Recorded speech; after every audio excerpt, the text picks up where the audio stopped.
So this guy really likes hooking up with prostitutes.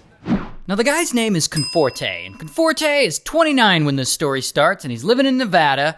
And Conforte, like I said, he really likes hookers. In fact, he likes them so much that one day in 1955, he opens up his own brothel in Wadsworth. And it's nothing fancy, it's just a series of rundown mobile trailers.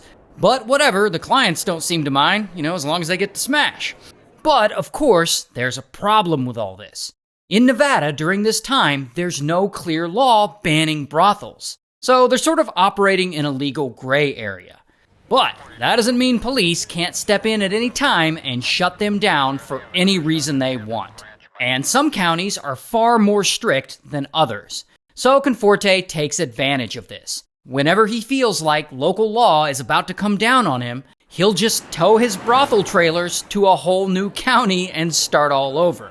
And this scheme somehow works, and Conforte starts pulling in a ton of money. Which is good because, he really likes living a flashy lifestyle. Like, he likes walking around wearing silk suits and driving fancy cars and whatnot.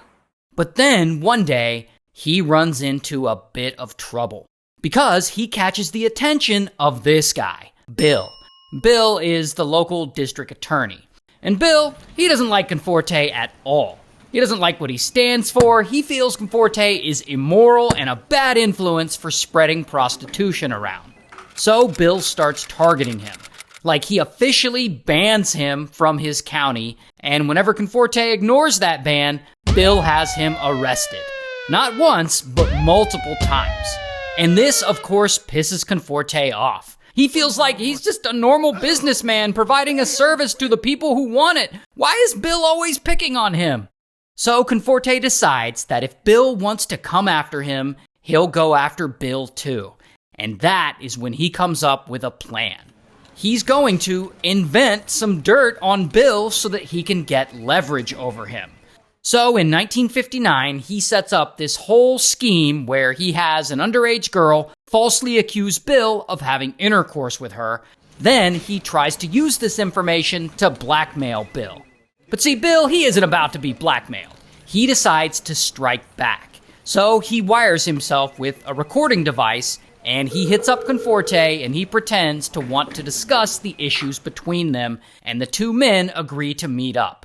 And then they meet up, and during this meetup, they're talking, and Conforte incriminates himself on tape, and he admits to setting the whole extortion scheme up. And so, bam, Conforte gets arrested. And he gets convicted, and in 1960, he gets sentenced to 3 to 5 years in prison. But see, Conforte, he's not the type of guy to let prison slow him down. Even while he's locked up, he's still up to his shenanigans. Like, he turns the prison gaming room into a sophisticated casino operation, which, surprisingly, the prison staff are cool with. They let him run it and make money. And he takes this money he's making from the prison casino, and he employs a personal cook, he employs a maid, he even hires a guy to fan him while he plays games. It's ridiculous.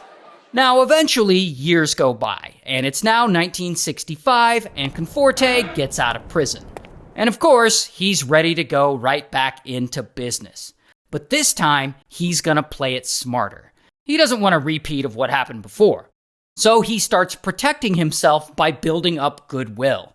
He builds relationships with local politicians, he donates money to the community, he gets involved in local charities, he builds a trailer park for low-income families, he even gives out turkeys to people on Thanksgiving. And of course, local people start to like him, and he becomes the go-to guy for politicians when they want to win an election. And around this time, he buys a small brothel from another guy, and he takes it over. This time, his brothel is in a fixed location. It's called the Mustang Ranch. And in 1971, with all this political influence he's been acquiring, he starts fighting for the legalization of his brothel. And surprisingly, this works, because his brothel becomes the first legal brothel in the United States. So from here, he becomes a very popular guy, and he gets lots of attention for this. He's even featured on the cover of Rolling Stone for this. And all this is making him lots of money. Like, he's pulling in millions of dollars every year. In the 70s. But here's where things start to get a little complicated for Conforte.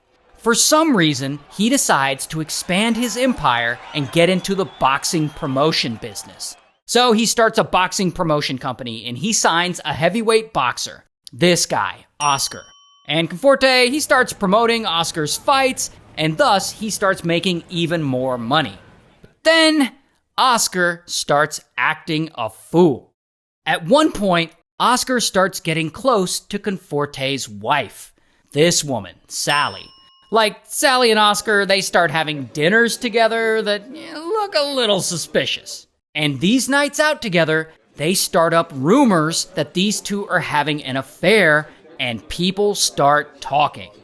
But then, Oscar makes it even worse. He starts bragging around town that he wants to marry Sally and then take over Conforte's brothel and boxing promotion empire. Now, eventually, all these rumors and trash talking get back to Conforte, and he decides that Oscar has to go. So he goes to him and he offers him a bunch of money to fuck off and leave the country. But Oscar's like, nah, I'm not doing that. Then, one day, in 1976, Oscar shows up to the Mustang Ranch, all aggressive, looking to confront Conforte about their beef.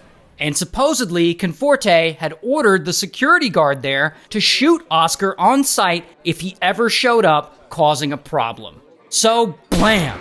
The security guard shoots Oscar, and Oscar, unfortunately, doesn't survive. And pretty quickly, police arrive. They're responding to the shooting, and bam, the security guard gets arrested. And later, the security guard pleads guilty to manslaughter, and he gets sentenced to 2 years in prison. And so, depending on how you look at it, Conforte may have just gotten away with murder. But then, in 1977, bam, Conforte gets arrested and convicted of tax evasion. And he's sentenced to 20 years in prison, and he's ordered to pay about $18 million in back taxes. But before he has to report to prison, he flees the US and he goes to live in Rio de Janeiro, Brazil.